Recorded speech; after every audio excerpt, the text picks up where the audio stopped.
Ya, selamat pagi pemirsa. Kembali lagi di Hidup Sehat, tayangan yang penuh semangat. Dan tadi kita udah melihat tayangan mengenai caranya meningkatkan mood kita. Dan hari ini saya tidak sendiri, saya Dr. Ekles bersama partner saya yang selalu juga meningkatkan meningkatkan mood ya. Dr. Rosalinda Ayamo. Hai, Rosalinda. Dr. Rosalinda atau... Dokter Rosalinda, apa kabar? Ya, saya baik dong, alhamdulillah. Kan kita harus selalu happy. Kalau kita happy, membuat mood orang lain happy, imunitasnya juga naik semuanya. Oke, setuju ya dong. kan? Apalagi sekarang hari libur ya kan? Oke, jadi tetap semangat ya. Semakin happy, semakin semangat, hanya di Hidup Sehat. Dan ternyata mood ini supaya kita terhindar dari serangan berbagai penyakit. Salah satunya serangan stroke. Yes, betul sekali. Dan kita akan membahas nih mengenai pertolongan pertama. Kalau misalnya ada orang stroke, harus ngapain sih kita? Bersama dengan Dr. Nurul, spesialis neurologi. Tapi, halo Dr. Nurul. Hai. Tapi sebelum kita panjang nih ngobrol sama Dr. Nurul, kita lihat dulu tayangan berikut ini. Ya. Nah, itu tadi ini mengenai stroke dan kita hari ini akan bahas lebih dalam lagi mengenai stroke dan juga pertolongan pertamanya bersama dengan Dr. Nurul, dokter. Hai, Dr. Ari. Nah, tapi ada pertanyaan ya, Dr. Ekles ya. Ada pertanyaan nih, Dr. Nurul. Ya. Gejala stroke seringkali disalahpahami sebagai gejala penyakit lain. Itu gimana sih, dokter sebenarnya? Oke, maksudnya bagaimana? Sebenarnya jadi stroke itu kan ada gejalanya face, harus kita ingat. Face, jadi face-nya itu asimetri, wajahnya ini miring sebelah. Kemudian arm. Armnya ini juga lemah sebelah. Lemah sebelah bisa, kebas sebelah bisa. Tangan maupun kaki. Nah, kemudian S-nya ini itu speech, jadi bicaranya itu ada gangguan. Terganggu ya? Bisa dia pelo atau mungkin nggak bisa bicara atau tidak mengerti pembicaraan gitu. Nah kemudian yang terakhir time, jadi durasinya ini sangat menentukan terkait penyembuhannya. Semakin diobati, semakin cepat diobati, nah itu outcome-nya akan lebih baik. Seperti itu. Oh gitu. Nah Face, ini ada ya? lagi nih, fast ya, harus diingat-ingat ya. Nah ini juga masyarakat juga pengen tahu nih dok, ada pertanyaan juga bahwa sebenarnya stroke itu apakah adalah salah satu jenis serangan jantung? Ini pertanyaan dok, silakan dijawab. Oke, ini salah. Jadi memang sebenarnya jantung dan stroke itu ada hubungan. Biasanya orang yang memiliki stroke bisa jadi memiliki faktor risikonya jantung juga. Ya, Gitu. betul.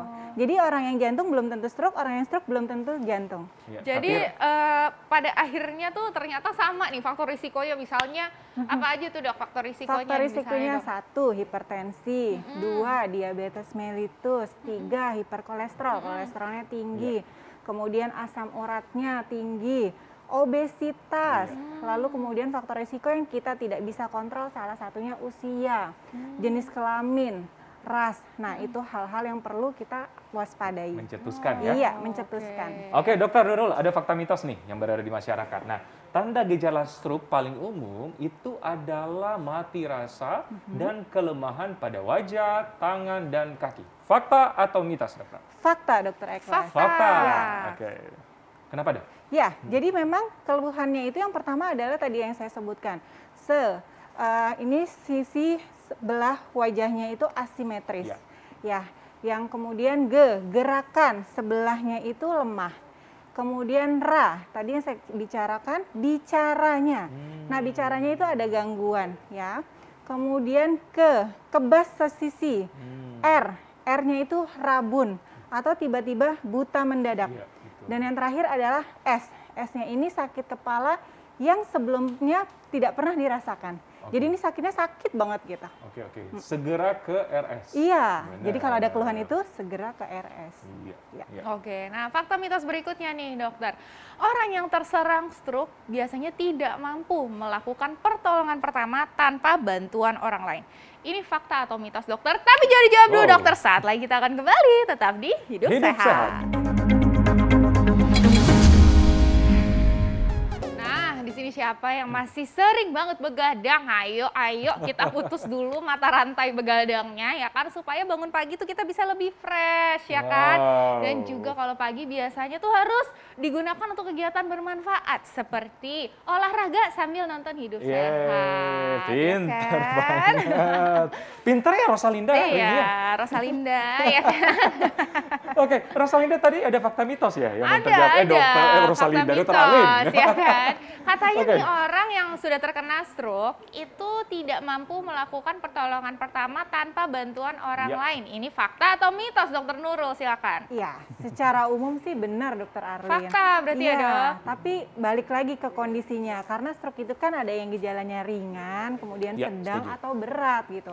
Kalau sedang atau berat tentunya dia membutuhkan orang lain, seperti itu. Oh Ya, gitu. ya, Iya. tergantung gejalanya ya. Iya, tergantung gejalanya, severity-nya, tergantung itu. Tapi juga berarti ada juga ya, Dok ya? Ada yang ringan, ada yang Ada sedang, yang ada yang grade. berat. Iya, Grade-nya benar. ya. Ada grade-nya. Ada iya. grade-nya. Oke. Oke, dokter, langsung ke fakta mitos selanjutnya nih, dokter.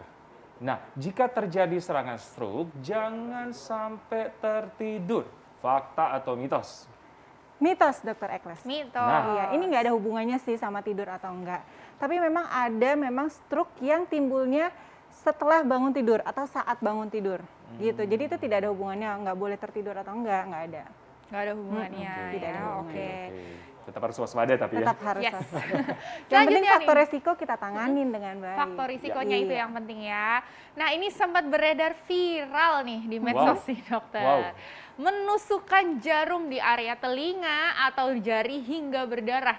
Ini katanya dapat mengobati stroke. Ini fakta atau mitos dokter?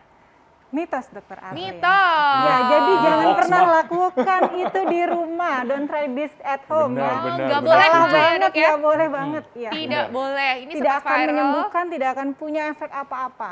Malah Malah sakit menyakitkan. semua, ya malah menyakitkan buat Malah pasiennya. menyakitkan. Karena Iya. dipikirnya itu dok katanya darah-darah kotornya keluar gitu. Belum lagi nanti gejala infeksi akibat suntikannya. Malah Benar. justru Iya. Malah ada efek infeksi. samping ya, Ada dokter efek ya. sampingnya malah. Oke, Malah justru jadi menambah masalah yang sudah ada Benar, gitu ya. Nambah iya. lagi don't try this masalahnya. at home Oke, pokoknya. yes. Oke, dokter, ada satu lagi nih, dokter. Nah, pertanyaan ini, dokter, jika ada mengalami misalnya mengalami gejala stroke, sebaiknya ya Dicatat dicatat ya, waktunya. dicatat pada waktu pertama kali gejala, dokter. Iya. Gimana, dokter? Itu Ini- benar atau tidak sih, dok? Benar banget. Jadi kita harus tahu nih kapan terakhirnya normal. Karena ini berhubungan dengan terapi. Ya, time is brain. Jadi semakin cepat kita obati itu semakin baik. Ada jutaan sel saraf yang bisa kita selamatkan ketika kita pengobatannya dengan cepat. Nah, misalnya gini, ada stroke penyumbatan nih ya. Kemudian pada pembuluh darah besarnya. Nah, ketika kita obati dengan segera, ada obat namanya trombolisis, jadi pengencer darah yang lewat infus, Ya. di mana itu golden periodnya itu hanya 4,5 jam. Lebih dari 4,5 jam sudah tidak bisa diberikan. Nah, si trombolisis ini tadi itu sangat memperbaiki atau menghancurkan penyumbatannya itu tadi, gitu. Jadi kita punya golden periodnya itu Iya, adalah 4 jam. 4,5 jam, 4,5 gitu ya. jam. Ya. Kalau misalnya masih di bawah 4,5 jam, si obat ini ya kan itu Masih untuk mengencerkan berfungsi. darah itu Iya, masih bisa masih ya dok berfungsi, ya. masih bisa dimasukkan. Tapi kalau Penanganannya lebih dari juga itu pasti nggak lebih bisa. optimal ya dok ya. Iya, benar. Oke. Jadi pada intinya kalau stroke itu sesegera mungkin, lebih cepat, lebih bagus ya? Iya, sesegera mungkin. Yes, gitu ya. Nah, selanjutnya nih dokter Eklas. Oke, ada fakta mitos nih, dokter. Ya. Jika terserang stroke, hingga tidak sadarkan diri, perlu dilakukan CPR. Fakta atau mitos? Oke, ini bisa dibilang fakta, bisa dibilang mitos dok. Sorry, saya agak di tengah-tengah. Karena gini, balik lagi kondisinya. CPR itu hanya dilakukan ketika ada henti jantung dan henti nafas.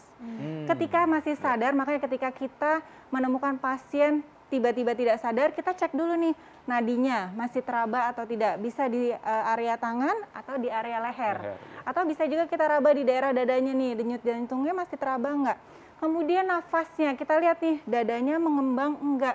Terus kalau mau cek aliran pasien, aliran udaranya nih masih ada enggak. Jadi tangan kalian taruh di hidungnya pasien. Itu masih ada udara tidak yang keluar dari situ. Ya. Selama itu masih ada, tidak perlu dilakukan CPR. Tapi kalau memang ada henti nafas dan henti jantung, lakukan CPR. Oke, oke. Seperti itu. Oke, Ya. nah itu jelas ya gitu ya. Ya. Jadi kalau misalnya stroke tiba-tiba jatuh terus udah gitu ternyata malah separuh badan aja masih melek gitu ya dok ya. Itu langsung dibawa ke rumah sakit ya. Iya. Jangan dicoba-coba untuk pompa jantung dulu. Tapi kalau misalnya sudah mulai tidak Henti sadar sama jantung, sekali, henti nafas, jantung, harus henti CPR. nafas, Harus baru CPR. CPR ya. Ya. Jelas ya. Oke, nah ini dokter.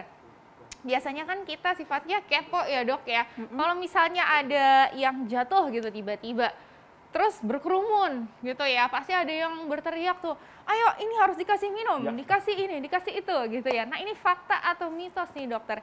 Tidak disarankan memberi makanan dan minuman kepada orang yang terserang stroke. Ini fakta atau mitos dokter?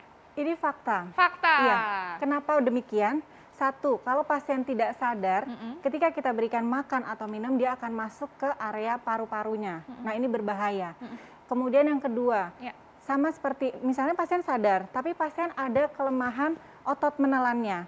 Itu kan juga tidak boleh, karena ketika ada kelemahan otot menelan, dikasih makan atau minum, malah sama, masuknya ke area yang salah, bukan area pencernaannya. Gitu. Iya. Jadi baiknya sesegera mungkin aja dibawa ke yang ke rumah sakit. Ke rumah sakit. Iya. sakit. Atau bisa Sini juga terdekat. telepon ambulan 112. Ya. Benar. Sambil menunggu 112 bantuan. dicatat. Iya. Ya, 112 Oke, ya. dokter, ada fakta mitos nih. Nah, katanya stroke tidak bisa disembuhkan. Fakta atau mitos, dokter? Mitos. Mitos. Ya, Jadi bisa mitos. disembuhkan dokter? Bisa, Bisa sangat dong. bisa. Ya. Ya, gimana dokter? Ya, jadi selain obat-obatan yang kita masukkan, ada terapi setelah post-stroke dengan fisioterapi rutin. Kalau Iya. misalnya pasien dengan kelemahan anggota gerak, maka dibutuhkan fisioterapi, okupasi terapi. Nah, kalau misalnya pasien tersebut ada gangguan bicara atau gangguan menelan, itu dibutuhkan terapi wicara dan terapi menelan. Jadi dengan latihan-latihan tersebut, itu akan menstimulasi otak kita untuk tumbuh sel-sel baru sehingga terjadi penyembuhan dan outcome yang baik. Oke, jadi bisa disembuhkan. Bisa disembuhkan. Bisa disembuhkan, jangan khawatir ya. Para penyintas stroke juga tetap semangat ya. Tetap semangat Menjalani, dong. terapinya juga harus tetap semangat, keluarganya pun juga harus tetap semangat. Nah, Iya.